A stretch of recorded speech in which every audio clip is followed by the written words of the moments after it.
Estamos no mês de janeiro e é o mês do Janeiro Branco. O que significa isso? É um mês alusivo à depressão. E para falar sobre isso, eu trouxe um psiquiatra, o Dr. Rodrigo Assunção, que é especialista e vai falar um pouco para a gente sobre isso. Doutor Rodrigo, tudo bem contigo? Muito boa tarde, tudo bem? Tranquilo? Tudo jóia. Então, essa doença, eu inclusive tenho, né? Por isso que eu falo... É uma doença que a gente não consegue muito mensurar e as pessoas ao redor de quem tem, às vezes, não entendem o que a pessoa está passando. Mas fala um pouquinho para a gente sobre essa doença, então, que é tão traiçoeira. Quando a gente fala do Janeiro Branco, a gente fala de um mês de conscientização para o tratamento da saúde mental em si, né? Não adianta nada eu ter saúde orgânica do meu coração estar bem, o meu rim estar bem, se a minha mente não está bem. A gente não é em partes, nós somos uma conexão, um todo, e depende. O intestino, por exemplo, ele depende do nosso cérebro, né? O intestino ele é a principal reserva de matéria e de serotonina, né? Noradrenalina, vitamina, para todo o organismo, então ele também tem que estar bem. Então é um conjunto de coisas. E dentre elas, a principal doença, né, hoje, ultrapassando as doenças cardiovasculares, é a depressão. A depressão em si ela é uma patologia, uma doença, onde afeta o ser humano, tirando a energia dele, né, tirando a alegria, o sentimento de tristeza, que perduram, que prosseguem aí por mais de 15 dias. Uma tristeza, uma angústia, uma irritabilidade, uma perda de prazer nas coisas que você tinha antes, gerando um pouco de ansiedade. Tudo isso é depressão, né?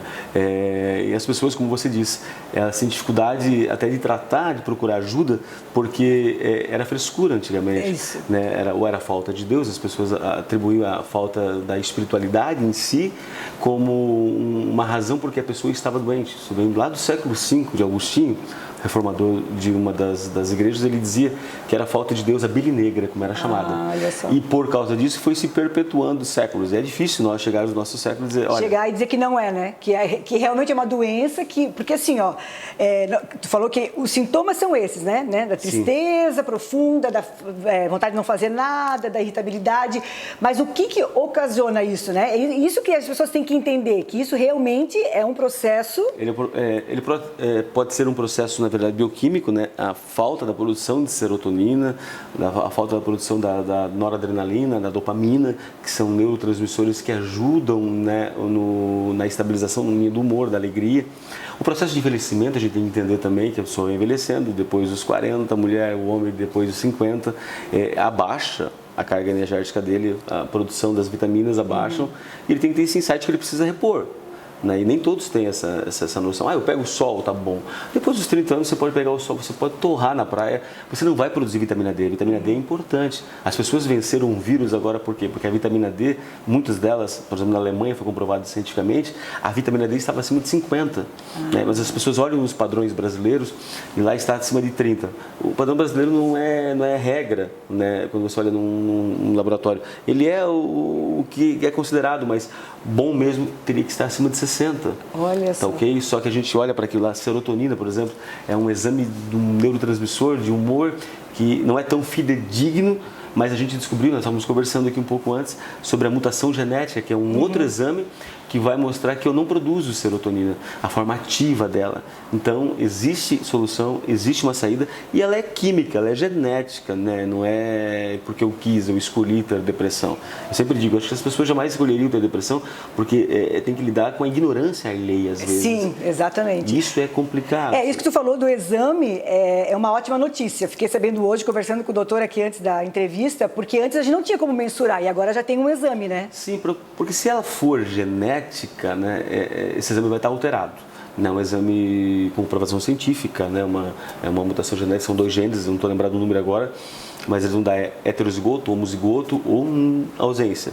Mas a depressão ela pode ser por questões fatoriais também, dia a dia, por abuso, por uma infância complicada, a pessoa não saber tratar suas emoções, as suas incertezas, não cuidar da sua alimentação, uma vida sedentária demais. tudo isso vai pode contribuir. ocasionar. Sim, uma diabetes, um hipotiroidismo não tratado, né? Tudo isso pode levar a pessoa a um estado de depressão, a morte de alguém, se a pessoa não cuidar. Aquela depressão que é aguda pode se tornar crônica, né? Era para ter um episódio depressivo porque aconteceu uma coisa, mas ela não cuidou. É tipo um osso quando você quebra. Se você não tratar o osso, ele não vai consolidar e ele vai crescer de forma errada e vai ficar crônico. Vai ficar crônico. E aí que é o problema, né? E uma outra coisa que eu vejo, assim, que as pessoas às vezes estão tomando remédio, vão no médico, né? Vão no psiquiatra, como você, e tem pessoas que, melhorei, e para de tomar o remédio. Aí também tem um erro, né? Mas melhorou por causa do quê? Do remédio, mas as pessoas não se tocam disso. Olha, conheço vários casos de pessoas que param, porque agora eu tô bem, tá tudo certo. E aí é pior, né? Eu dou uma risada e às vezes um humor negro, eu digo assim, conhece a parábola do filho pródigo? Ele vai dar uma volta, uma hora ele volta quebrado, volta se é pecado, ele volta, né, todo torto, mas ele volta, né? Por quê? A pessoa quando melhora da pressão alta, por quê? Porque ele tomou antipertensivo, exatamente, né, e melhorou, qualidade de vida. Eu sempre digo, dá para diminuir bastante, alguns dá para retirar, né, que não são genéticos, que não são hereditários, mas precisa fazer atividade física. Eu não estou falando de atividade física de 20 minutos, né? Não estou falando de 40, acima de 40, 45 minutos, né? Não precisa correr a São Silvestre, mas faça como um hábito da sua vida. Isso muda. Precisa cuidar da sua alimentação. Tudo isso ajuda na... O nosso intestino, ele tem o mesmo tecido do cérebro. Ele é produzido quando nós estamos em vocês, nas mulheres, na 8ª semana, é dividido o intestino e o cérebro. É o mesmo tecido, a mesma importância. Olha só, então, isso na gestação? Tu disse que na 8ª semana da gestação. Olha só que interessante. É dividido o cérebro, né? E o mesmo tecido, chama ectoderme, né? O mesmo tecido do cérebro é o tecido do intestino. Ou seja, é impossível eu ter um bom humor se eu não tiver uma boa alimentação. A fábrica minha, que nem o carro seu, se você não fizer uma revisão, né, a cada tempo necessário, uma hora ele vai pifar, né? Fazer 10, faz 5 e vai começar a trazer problemas. Assim somos nós. As pessoas às vezes deprimem porque se sente pesado, porque não cuida da sua alimentação, come de forma errada, sabota a sua alimentação. Isso está vindo, uma hora a conta vai chegar, eu sempre digo. Então, cuide. Né? Tem um livro muito bom chamado o Intestino Ideal, o Segundo Cérebro, de 1999, de um médico alemão. Eu já li umas 3 vezes esse livro, é muito didático, qualquer pessoa leiga sabe ler e entender, compreender, na verdade. Ele vai falar sobre a importância do intestino. Né? Eu, por exemplo, com os pacientes meus, eu peço para que tomem o vermífugo, mas não por causa do Covid, porque vai fazer uma limpeza, matar toda a flora intestinal e repõe o probiótico. Olha só. Porque você precisa receber bem essa medicação, vai metabolizar de uma forma melhor. Como é que eu vou tratar a cabeça se eu não cuido da parte que está fornecendo toda a energia para ela? Olha só, então, é uma ligação. Eu preciso cuidar com isso, porque senão eu até posso melhorar, mas não da forma 100% que eu poderia melhorar. Entendi, que interessante. Então, gente, olha só, a depressão, como ele está falando, né? São vários fatores que pode ocasionar, mas a gente pode cuidar, né? A prevenção... Para todo tipo de doença, na verdade, né, doutor? A ansiedade, que nós somos o país mais ansioso do mundo, Brasil. Né? A ansiedade, que é a preocupação pelo dia da manhã, a irritabilidade, né? A insônia, está muito ligada à depressão e à ansiedade. São 2 irmãs gêmeas, eu sempre digo que vão andando juntas. Às vezes a pessoa chega do consultório com um quadro de ansiedade, mas é um sinal, um sintoma de depressão. Olha, né? Ela chega com uma irritabilidade profunda e é uma depressão. Eu vejo muitas pessoas dizer, aqui nós somos uma área germânica e colonial, as pessoas, ele é muito irritado. Tá, mas que irritação é essa?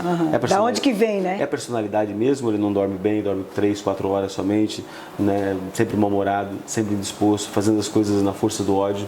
E aí isso vai trazendo um resultado que futuramente vai complicar.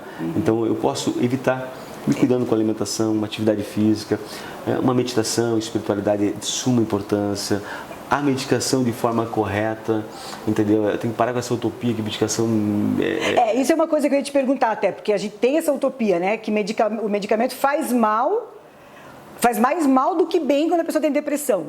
Isso a longo prazo realmente pode interferir? Não, nenhuma medicação, nem os próprios benzodiazepínicos. Eu tive aula com o Dr. Antônio Nardi, no Rio de Janeiro, foram 8 aulas ano passado, eu e a doutora Darla, que é uma outra médica que trabalha conosco, nós tivemos 8 aulas com ele e ele foi um camarada que escreveu o capítulo do benzodiazepínico no mundo. Ele escreveu um tratado agora de psiquiatria, uma sumidade no assunto, ele falou claramente. Ele se preocupava porque eles falam tanto que o clonazepam, o Rivotril vicia, que o pessoal acabou tendo medo de tirar do mercado por causa disso, porque o pessoal também acaba tomando o benzodiazepínico para o sono, e ele não é feito para isso, ele ajuda a melhorar o sono, mas ele é feito para uma crise de ansiedade.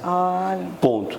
Mas ele não vicia, ele não causa Alzheimer, nada disso, isso aí é mito nosso, é tipo aquela mãe nossa, minha avó falava sempre que leite com manga vai dar pedra, né? E a gente cresceu ouvindo que leite com manga... E aí tu acredita? Se uma mentira contada tantas vezes se torna verdade, né? E essa é a grande realidade. Então, nenhum antidepressivo vicia, nenhum antidepressivo ele tem qualquer poder de prejudicar você. Alguns aumentam o peso, mas hoje existe outras classes hoje que acabam não afetando o peso, não afetando o libido. Né? O homem tem muita dificuldade quando mexe com o libido dele, né? A mulher tem dificuldade quando mexe com o peso, por exemplo. Então, assim, como você falou e frisou aqui, cuidar para não parar, interromper. Isso que é o problema, que a pessoa para por conta própria, né? Eu falei, quem falou para você parar? Eu disse, eu achei que estava boa, e estava bem. Mas estava por causa do remédio, né? Sim, eu falei, abençoado, você estava bem por causa da medicação que estava mantendo você em equilíbrio, né? E aí parou. Vai até por um tempo, de repente, a primeira crise, o momento de estresse que dá, todos os sintomas agudizando novamente. Com certeza. Doutor, então, para a gente finalizar esse bate-papo, que poderia ser de horas, porque é um assunto que interessa bastante, né? Uma doença, assim como a depressão, outras doenças mentais, como você falou, a gente podia conversar horas, mas para aquela pessoa que às vezes não conhece e às vezes está sentindo quais são os sintomas que realmente... Só para concluir, né? O que você, a hora que você deve procurar o médico, aqueles sintomas persistentes? Insônia, uma insônia, 90% das insônias está ligado a doenças da saúde mental, irritabilidade, perda de energia, emotivo, choro, uma tristeza, uma angústia muito grande que você não consegue ter ânimo para sair de casa. Né? Começa a ficar relapso com as coisas. A depressão leve, você ainda consegue fazer as atividades normais, consegue ainda seguir a sequência da sua vida, a rotina, mas se ela começa a se agravar, você começa a ter sérios problemas. Então, irritabilidade, insônia, perda de energia, isolamento. É a hora de procurar um tratamento, né? É a hora de você procurar ajuda o mais rápido possível, porque o teu corpo está gritando e dando sinais de alerta para você antes mudar. Que seja maior Antes que seja mais complicado, aí vem se tornar uma coisa crônica, um tratamento mais duradouro, tenha que, às vezes, parar tudo que está fazendo para dar uma estacionada, um reset, para começar novamente. Então, não há necessidade de chegar nesse ponto. A gente tem que focar... Os primeiros sintomas já procurar ajuda, né? O mais rápido possível. Não ter aquela que muita gente fala assim, porque eu não vou no psiquiatra porque eu não sou louco. Tem isso, né? Das pessoas acharem que ir no psiquiatra é porque tá louco. E não é, né? Eu acho que louco é você fugir daquilo que está lhe fazendo mal. Daquilo que... Porque era uma coisa de antigamente, né? Que o pessoal dizia psiquiatra é médico de doido, né? Mas o psiquiatra ou o psicólogo, né? Ele trata a ansiedade, ele trata o toque, ele trata a irritabilidade, a insônia, o pânico, que é outra coisa que mexe bastante, né? As crises de ansiedade generalizadas, né? A depressão em si, a distimia, a bipolaridade. Então, assim, são várias muito doenças, amplo, né? A loucura que seria a esquizofrenia, que é uma coisa que tratado a pessoa pode ter uma vida normal, mas tem que ser tratado de forma correta. Né? É um ápice de uma gama de coisas, né? E as pessoas rotulam isso. Mas eu sempre digo, é falta de conhecimento. E se conhecesse perfeitamente, saberia perfeitamente que todos nós precisamos ser autoavaliados, todos nós precisamos, eventualmente, na nossa vida, na nossa caminhada, dar uma parada, passar por um terapeuta, desintoxicar, fazer um check-up geral nosso, né, ver se está precisando de alguma coisa. E cada vez mais, né? Porque essa vida louca, ainda mais depois dessa pandemia, quanta gente, né? Que está precisando de uma ajuda e às vezes não procura com essa coisa de, porque é coisa de louco. Não é, gente. Acho que todo mundo deve procurar ajuda e, como você falou, todo mundo deve procurar fazer uma terapia, um autoconhecimento. Sim, eu acho que é fundamental para que você possa ter um prognóstico, ter um futuro abençoado, bom, em paz. Que é o que a gente merece, promissor. Né? É verdade. Doutor, obrigada pela tua participação, adorei a gente conversar sobre isso e nosso público também com certeza aprendeu um pouco mais e quem sabe tem alguém na sua família ou mesmo você está com algum desses sintomas, procure ajuda, tá bom? E fique com a gente, logo depois do comercial a gente volta.